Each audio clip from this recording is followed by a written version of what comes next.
नमस्कार दोस्तों, स्वागत है आप सभी का मेरे यूट्यूब चैनल में। मैं फिर से लेकर आ चुका हूं आपके लिए कक्षा 10वीं विषय विज्ञान का संपूर्ण हल।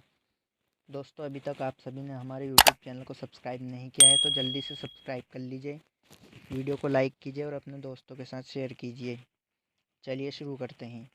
प्रश्न क्रमांक 1 है, सही विकल्प चुनकर लिखिए। पहले का राइट आंसर होगा हाइड्रोजन गैस एवं हाइड्रोजन क्लोराइड का निर्माण होगा। दूसरे का राइट आंसर होगा तन्यता। तीसरे का राइट आंसर होगा सिनेप्स। चौथे का राइट आंसर होगा यीस्ट। पांचवे का राइट आंसर होगा घास, गेहूं तथा आम। छठे का राइट आंसर होगा वन। सातवें का राइट आंसर होगा 7। प्रश्न क्रमांक 2 में है, रिक्त स्थान की पूर्ति कीजिए। पहले में आएगा उदासीन। दूसरे का राइट आंसर होगा सुचालक। तीसरे का राइट आंसर होगा संयोजी ऊतक। चौथे का राइट आंसर होगा गर्भाशय। पांचवे का राइट आंसर होगा परागकण। छठे का राइट आंसर होगा ग्रेगर जॉन मेंडल। सातवें का राइट आंसर होगा समानुपाती। आठवें का राइट आंसर होगा तंत्रिका। प्रश्न क्रमांक 3 में है, सही जोड़ी मिलाइए। पहली सही जोड़ी है सबसे अधिक क्रियाशील धातु, इसके सामने आएगा पोटेशियम। दूसरे नंबर पर है सामान्य रक्तदाब 120/80 mmHg। तीसरी सही जोड़ी है पादप हार्मोन, इसके सामने आएगा साइटोकिनिन।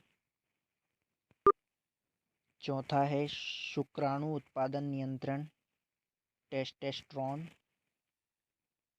पांचवा है तारों का टिमटिमाना, इसका आंसर होगा वायुमंडलीय अपवर्तन।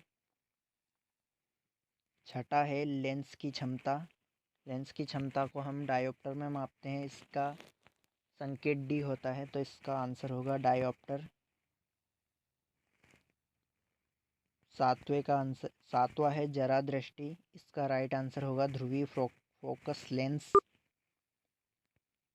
आठवां है विद्युत विभवांतर, इसका राइट आंसर होगा वोल्ट।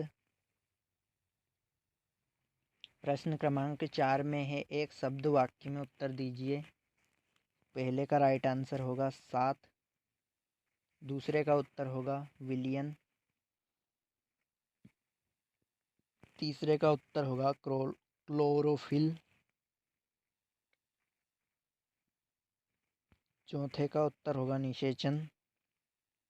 पांचवे का उत्तर होगा XY। छठे का उत्तर होगा P = 1/F। सातवें का उत्तर होगा विभवांतर। प्रश्न क्रमांक 5 देख सकते हैं आप इसका आंसर। श्वसन। श्वसन एक मंद दहन ऑक्सीकरण की अभिक्रिया है जिसमें कार्बन डाइऑक्साइड जल वाष्प एवं यहाँ पर कार्बन डाइऑक्साइड लिखा हुआ है, यहाँ पर गलती से ऑक्साइड लिखा गया है, तो आप इसको कार्बन डाइऑक्साइड कर लीजिएगा। जल वाष्प एवं एटीपी के रूप में ऊष्मा ऊर्जा निकलती है अतः इसे ऊष्माक्षेपी अभिक्रिया कहते हैं। प्रश्न क्रमांक 6 का अथवा था संक्षारण क्या है, तो इसका आंसर है जब कोई धातु अपना आसपास अम्ल, आर्द्रता, नमी आदि के संपर्क में आता है तब ये संक्षारित होता है। इस प्रक्रिया को संक्षारण कहते हैं। प्रश्न क्रमांक 7 में है, मेंडलीफ की आवर्त सारणी के गुण देख सकते हैं आप। मेंडलीफ की आवर्त सारणी के 5 गुण दिए गए हैं, शायद 2 पूछे गए हैं, आप अपने अनुसार लिख सकते हैं, कोई भी 2 या फिर 5 लिख सकते हैं, देख लीजिए।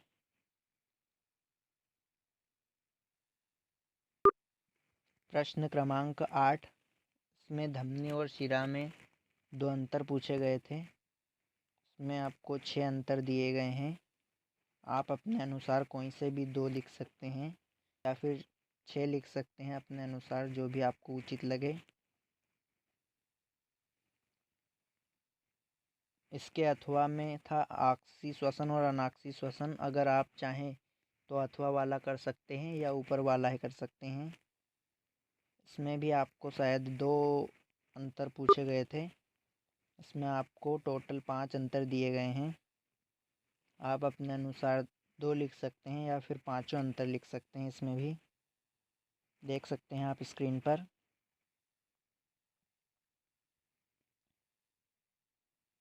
प्रश्न क्रमांक 9 का उत्तर देख सकते हैं आप। जब पौधे के किसी भी अंग से नया पौधा तैयार होता है तो उसे कायिक प्रवर्धन कहते हैं।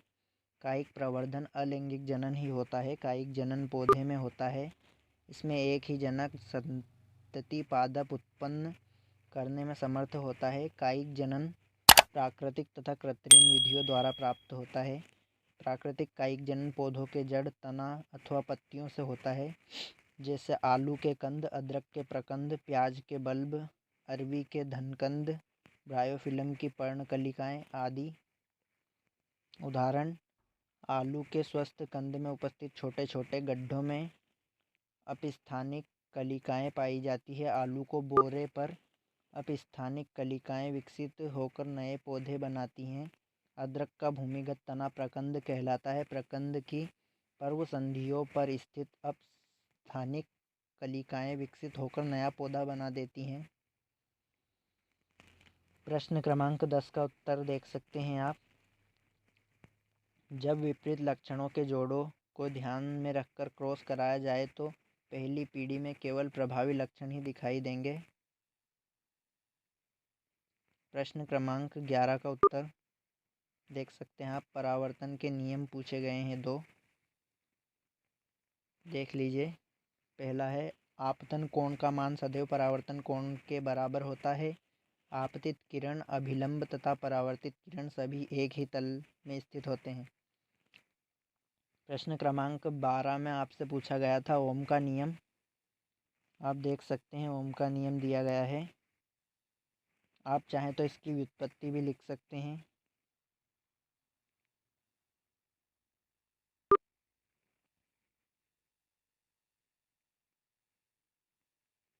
आपसे सिर्फ ओम का नियम पूछा गया था। अगर आप चाहें तो अपने अनुसार इसकी व्युत्पत्ति को भी लिख सकते हैं। देख लीजिए।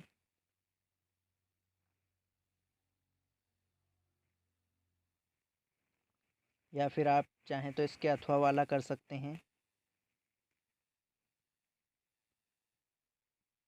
किसी चालक का विद्युत प्रतिरोध R का मान उसके सिरों के बीच उत्पन्न विभवांतर एवं चालक में प्रवाहित धारा I का अनुपात होता है, अर्थात R बराबर V/I। प्रतिरोध का मात्रक ओम है। प्रश्न क्रमांक 13,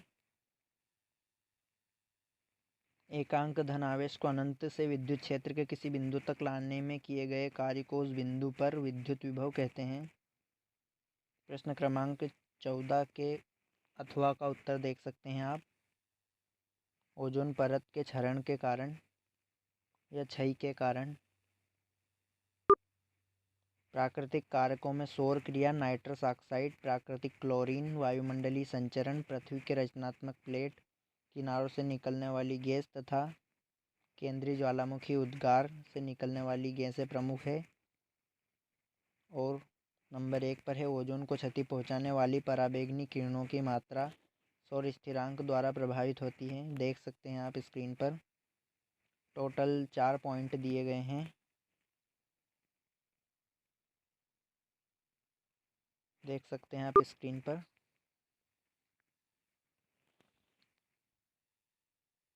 प्रश्न क्रमांक 15 के अथवा का उत्तर भी आप देख सकते हैं। रासायनिक समीकरण या रासायनिक क्रिया किसी रासायनिक अभिक्रिया के अभिकारकों तथा उत्पन्न उत्पादों को प्रतीकों तथा सूत्रों द्वारा दर्शाने को रासायनिक समीकरण या रासायनिक क्रिया कहते हैं।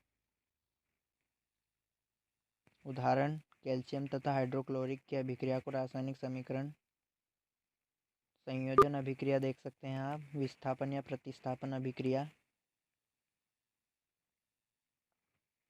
इसमें आपको ये रिएक्शन भी लिखना है। प्रश्न क्रमांक 16।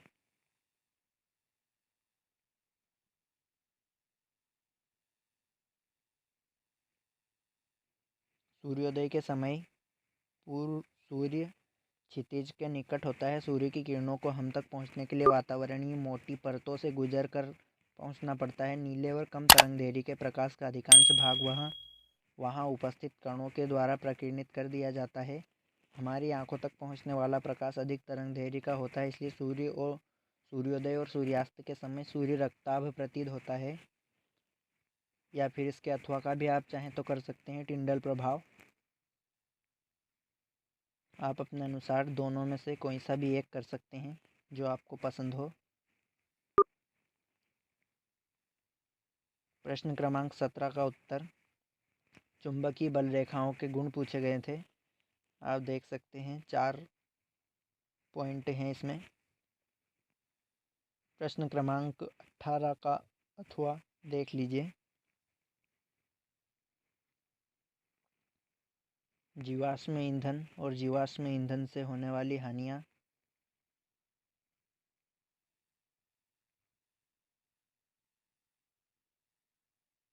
इसमें आपको 3 पॉइंट ही दिए गए हैं जीवाश्म ईंधन की हानियों में। प्रश्न क्रमांक 19 देख सकते हैं आप, विरंजक चूर्ण और उसके उपयोग। इसमें आपको अभिक्रिया भी लिखना है।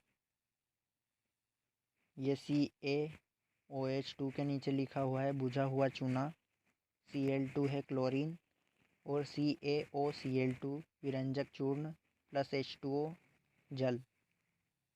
विरंजक चूर्ण के उपयोग। प्रश्न क्रमांक ये धोने का सोडा। इसमें भी आप देख सकते हैं 2NaHCO3, सोडियम हाइड्रोजन कार्बोनेट, और ये यहाँ पर लिखा हुआ है गर्म, और यहाँ पर लिखा है सोडियम कार्बोनेट। ये लिखा हुआ है सोडियम कार्बोनेट, यहाँ लिखा हुआ है गर्म, और यहाँ लिखा हुआ है सोडियम हाइड्रोजन कार्बोनेट। ये लिखा हुआ है सोडियम कार्बोनेट का क्रिस्टलीकरण, और यहाँ पर लिखा हुआ है धोने का सोडा। धावन सोडा या धोने का सोडा के उपयोग देख सकते हैं आप। अगला प्रश्न है प्रश्न क्रमांक 20। इसमें एथेन का अणु सूत्र, आणविक सूत्र लिखना था आपको। ये देख सकते हैं आप, एथेन। इसका सूत्र होता है C2H6। नीचे है प्रोपेन, C3H8।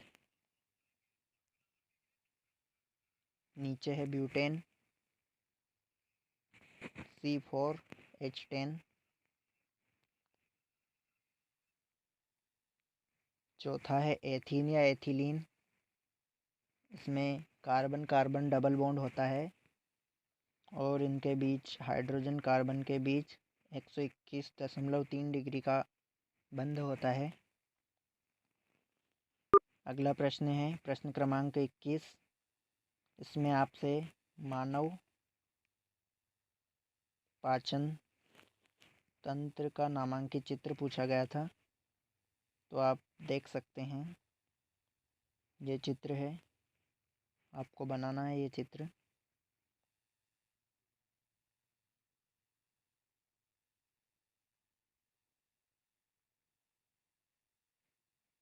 देख लीजिए एक बार।